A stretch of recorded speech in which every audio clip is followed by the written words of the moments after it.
बैठे हुए हम लोग यहाँ पर परेशान हैं, उनको कोई टेंशन ही नहीं है। हमसे बेहतर तो इंडियंस है, हमें पाकिस्तानी होने का नुकसान हो रहा है यहाँ। लेकिन इधर हमें इतनी तकलीफ है, कोई भी हमें बचाने नहीं आ रहा।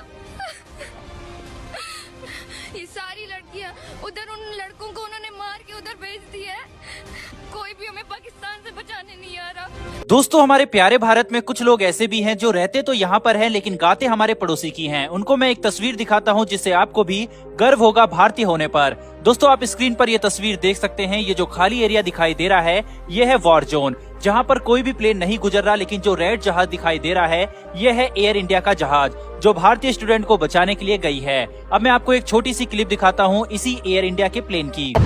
Looks like he's very low on the glide slope. This could be an interesting one. And then after him we've got the A3. Oh no, he's off centre. I think this might be Air India, but just checking to see if he's going to land it. Looks like he's got it. Winds are gusting. Yeah, very skilled Indian pilot there. यह दृश्य देखकर हमारी पूर्व foreign minister late Sushma Swaraj ji का ये tweet याद आ जाता है, जिसमें उन्होंने लिखा था, even if you are stuck on the Mars, Indian embassy there will help you. और उनकी ये बातें सच भी साबित हो रही है। पूरी दुनिया में भारत के इस मिशन गंगा की चर्चा क्यों हो रही है, पाकिस्तानी क्यों इतने बेबस है कि भारतीय पीएम से मदद की गुहार लगा रहे हैं, उनकी वीडियो भी मैं आपको दिखाऊंगा। इसके साथ ही अमेरिका ने जो अब तक का सबसे घातक कदम रूस के खिलाफ उठा लिया है उस पर भी हम बात करेंगे। तो बिना वक्त गवाए स्टार्ट करते हैं इस वीडियो को। लेकिन दोस्तों, मेरी एक छोटी सी रिक्वेस्ट है कि मैं डेली वर्ल्ड अफेयर्स और डिफेंस से जुड़ी लेटेस्ट वीडियो आप तक लेकर आता हूं। आपको बस इतना करना है कि नीचे दिए गए रेड कलर में सब्सक्राइब का जो बटन है उसे दबाकर बेल नोटिफिकेशन को ऑन कर लें, और ये बिल्कुल फ्री है। इससे हमारी डेली वीडियो आप तक पहुंचती रहेगी। दरअसल दोस्तों, यूक्रेन में जिस तरह के हालात बने हुए हैं, ऐसे में किसी भी कमर्शियल फ्लाइट का वहां पर जाना सुरक्षित नहीं है। कुल 25,000 से ज्यादा भारतीय स्टूडेंट वहां पर फंसे हुए हैं और इनको निकालने के लिए भारत ने ऑपरेशन गंगा चलाया हुआ है।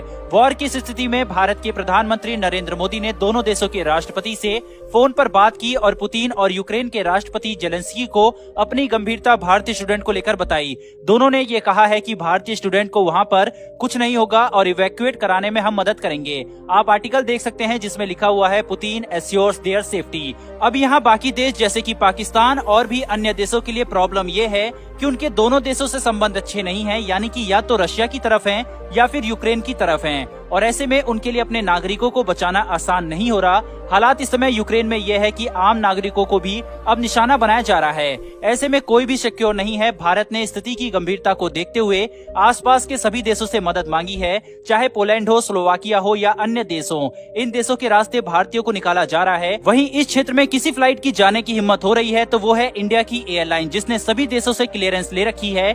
यही वजह है कि तेजी से भारतीयों को निकाला जा रहा है, और इस वजह से पाकिस्तान का मीडिया, अवाम और वहां पर फंसे लोग अपनी एम्बेसी और अपने पाकिस्तानी पीएम पर गुस्सा निकाल रहे हैं, क्योंकि पाकिस्तान के प्रधानमंत्री इमरान खान को तो इस वॉर में एक्साइटमेंट दिख रही थी, जैसा कि उन्होंने रशिया में बयान दिया था।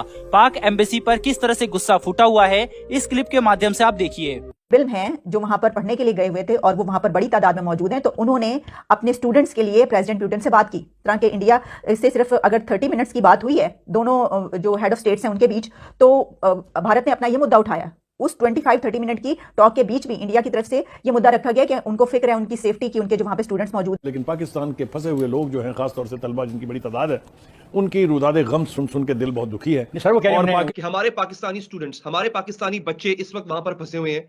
हमारी गवर्नमेंट ने हमें ये बताया था कि इवैक्यूएशन शुरू हो चुकी है, ये झूठ को लग गया। और हमारी पाकिस्तान एम्बेसी ने बिल्कुल किसी किस्म की कोई हेल्प नहीं की।